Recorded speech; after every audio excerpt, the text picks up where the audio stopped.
let it hang, hang.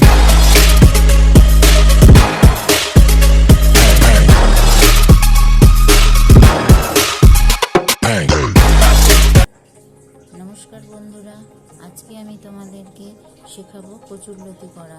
এইগুলো হলো কচুর লতি, আমি ছাড়িয়ে নিয়েছি এর খোসাটা। এবারে এইগুলোকে আমি কেটে নেব।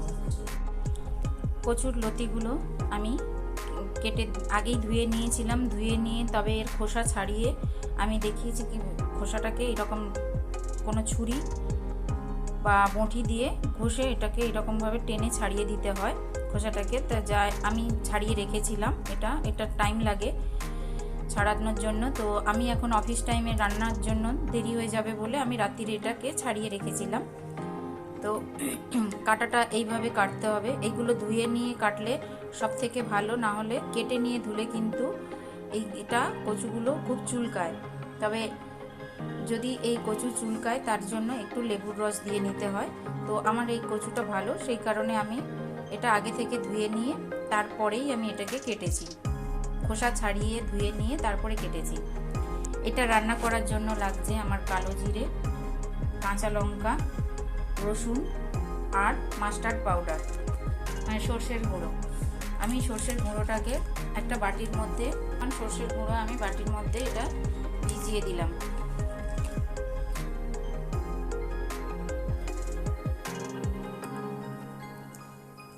সামান্য একটু জল আর একটু এর মধ্যে আমি নুন দিয়ে দেব। অনেকে বলে যে এই সর্ষের গুঁড়োটা তেতো লাগে, কিন্তু না, মোটেও তেতো লাগে না। এটা ঠিকভাবে মাপ জেনে দিতে হয়। আমি একটু অল্প নুন দিয়ে দিলাম, দিয়ে এবারে এটাকে একটু এরকম গুলে নিতে হবে। এবারে এটাকে ভিজতে দিতে হবে। আর আমি একটা লেবু নিয়েছি, যদি এটা চুলকোয় তাহলে নাবানোর আগে এই আধখানা লেবুর রস আমি দিয়ে দেব। যদি না লাগে তাহলে আমি দেব না, কিন্তু কারুর যদি মনে হয় খুব চুলকাচ্ছে তাহলে রান্নার শেষে এই লেবুর রস আধখানা নিংড়ে দিতে হয়। চলো তাহলে রান্নাটা শুরু করা যাক। গ্যাসে কড়া বসিয়ে গ্যাস জ্বেলে দিয়েছি, কড়াটা গরম হতে থাকুক। আচ্ছা, আমি এর মধ্যে বলতে ভুলে গেছিলাম, এর মধ্যে আমি একটু চিংড়ি মাছ দিচ্ছি। এই চিংড়ি মাছে নুন হলুদ আমার মাখানো।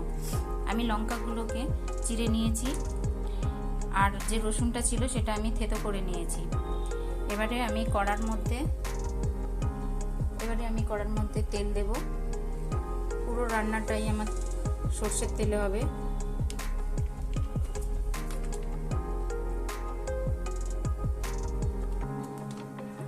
বেশ কিছুটা তেল দিয়ে দিলাম। এর মধ্যে চিংড়ি মাছগুলো দিয়ে আমি চিংড়ি মাছগুলো ভেজে নেব।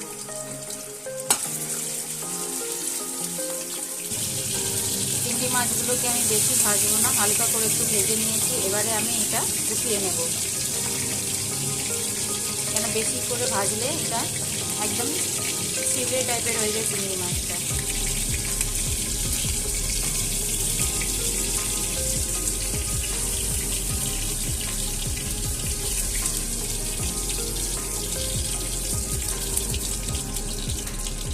এবারে এই তেলের মধ্যে দিয়ে দেব আমি কালো জিরে, আমি দিয়ে দেব কাঁচা লঙ্কাগুলো এবং রসুন, থেতো করা রসুনটা।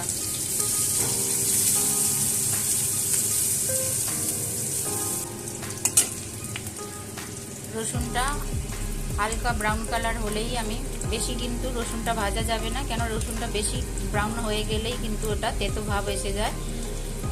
আমি এবারে দিয়ে দিচ্ছি কচুর লতিগুলো।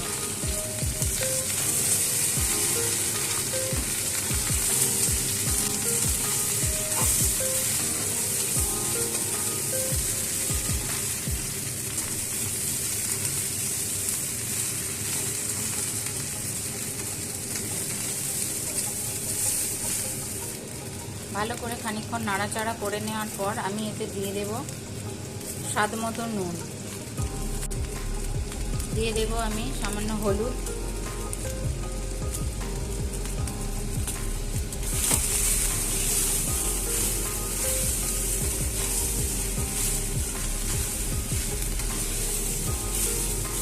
এবারে আমি এটাকে ঢাকা দিয়ে দেব এবং গ্যাস একদম সিম করে দেব।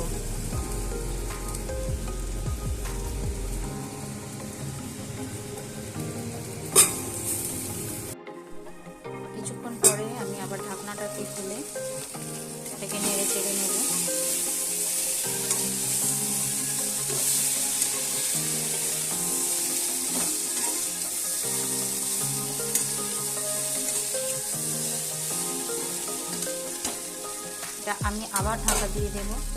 এইভাবে এটা জল ছাড়া এটা হতে থাকবে প্রায় মিনিট 15 মতো। আমি এর মাঝখানে এটা দুবার নাড়াচাড়া করে নিয়েছি খুলে। এখন আমি আবার একবার ঢাকনা খুলে দেখে নিচ্ছি, না হলে এটা নিচে পুড়ে যাবে।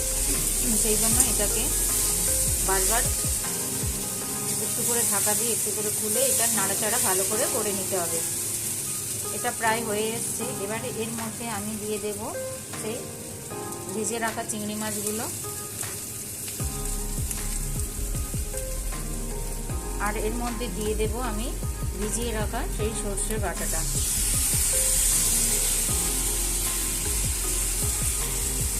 এবারে এইটা দিয়ে আমি এটাকে ভালো করে নাড়াচাড়া করে নেব। এই প্রসেসে যদি রান্না করলে তাহলে কিন্তু মুখ একদমই চুলকাবে না, গলা ধরবে না, কিছুই হবে না। না হলে কিন্তু এটা গলা চুলকাবে। এতে আমি লেবু দিলাম না, দেখো লেবু দিতে লাগবে না, কারণ একদম এটা ভাজা ভাজা শুকনো শুকনো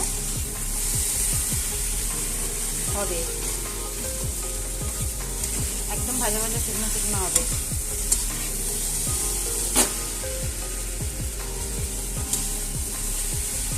যদি তোমরা আরেকটু এতে ঝাল খেতে চাও তাহলে এতে লাল লঙ্কার গুঁড়ো দিতে পারো। আমি ঝাল কম খাই, সেই কারণে আমি এতে শুধু কাঁচা লঙ্কা কয়েকটা দিয়েছি, এবং কাঁচা লঙ্কাগুলো যথেষ্ট ঝাল। সেই কারণে নুনটা তোমরা কিন্তু যে যার চেক করে নেবে এবং স্বাদ মতো দেবে।